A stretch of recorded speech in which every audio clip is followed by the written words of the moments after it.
जो gold loan के बारे में जो हमने रेगुलेशंस जारी किए थे वो केवल ड्राफ्ट थे, मसौदा थे, वो फाइनल नहीं थे। आपको ये भी बताना चाहूँगा कि हमने अब एक फ्रेमवर्क रेगुलेशन मेकिंग के लिए हमने एक जारी किया है, जो सबको हमने पब्लिक नोटिस के थ्रू हमने सबको बताया है कि कोई भी मेजर, जब भी हम कोई परिपत्र या रेगुलेशन या डायरेक्शन इशू करेंगे तो उससे पहले हम दो चीज़ें करेंगे। एक चीज़ हम कंसल्टेशन करेंगे, दूसरा हम उसका क्या इम्पैक्ट है उसका हम स्टडी करेंगे।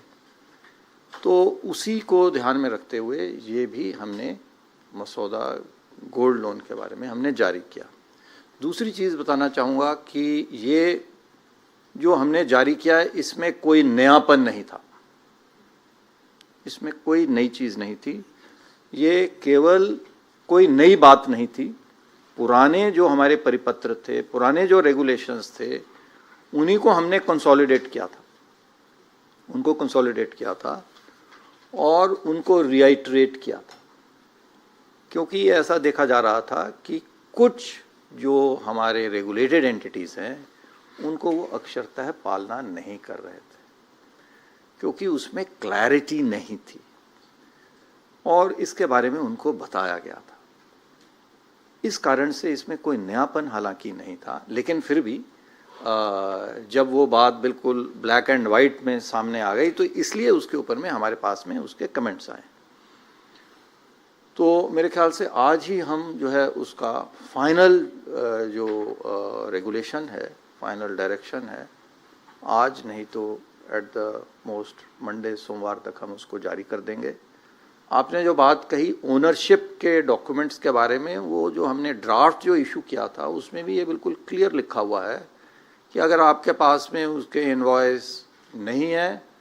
तो आप उसका एक सेल्फ डिक्लेरेशन आप दे सकते हैं। तो उसमें कोई चिंता की बात नहीं थी, उसको और हम उसमें और क्लैरिटी हम प्रोवाइड करेंगे। दूसरा ये एक बात आई कि क्रेडिट अप्रेजल, अब छोटे छोटे लोन के लिए क्रेडिट अप्रेजल नहीं किया जाए, तो वो भी हम इसमें डाल रहे हैं कि छोटे जो लोन्स हैं 2.5 लाख रुपए तक के जो लोन्स हैं उसमें गोल्ड से जो जिसमें कोलेट्रल आ जाता है उसमें क्रेडिट अप्रेजल की आवश्यकता नहीं है। तीसरा एक एंड यूज़ के ऊपर में बात आई थी कि एंड यूज़ की मॉनिटरिंग करनी है, उसमें भी हमने ये स्पष्ट किया है कि एंड यूज़ की मॉनिटरिंग तभी आवश्यक होगी जब आप उसका प्रायोरिटी सेक्टर लेंडिंग में उसका लाभ आप लेना चाहते हैं। चौथा और पांचवा जो कि महत्वपूर्ण प्रश्न एलटीवी के संदर्भ में है, वो हमने कहा है कि एलटीवी केवल जो कंजम्पशन लोन्स हैं उसमें ही, कंजम्पशन लोन्स में ही एलटीवी का सिद्धांत लागू रहेगा। बाकी में आप क्रेडिट अप्रेजल करेंगे, उसकी और अन्य इनकम्स हैं और सिक्योरिटीज़ हैं, उसके हिसाब से अगर एलटीवी रेशियो से ज़्यादा भी देते हैं तो वो रीपेमेंट कैपेसिटी के बेसिस के ऊपर में उसका आकलन करके वो दिया जा सकता है। और पांचवा और महत्वपूर्ण जो प्रश्न है एलटीवी से ही संबंधित है कि वो 75% हमने उसमें अभी आज के दिन में हमने ड्राफ्ट डाला था, उस 75% को हम छोटे लोन्स के लिए 85% तक करने का हमारा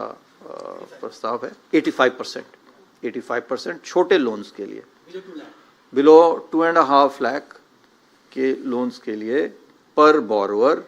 85%, लेकिन इस 85% में इंटरेस्ट जो है वो भी इंक्लूड करना होगा। तो पहले वो केवल हमारा 75% था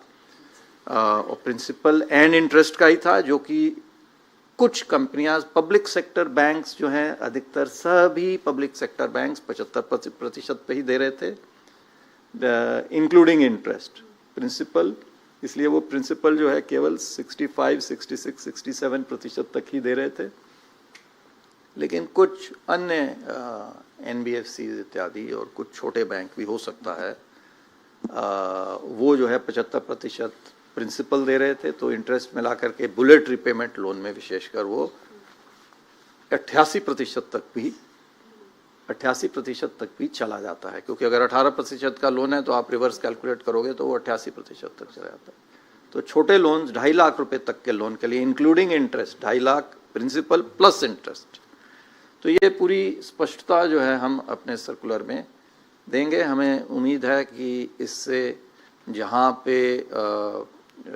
मिनिमम रिस्क के साथ में इस गोल्ड लोन की श्रेणी को हम अच्छे से रेगुलेट कर सकते हैं।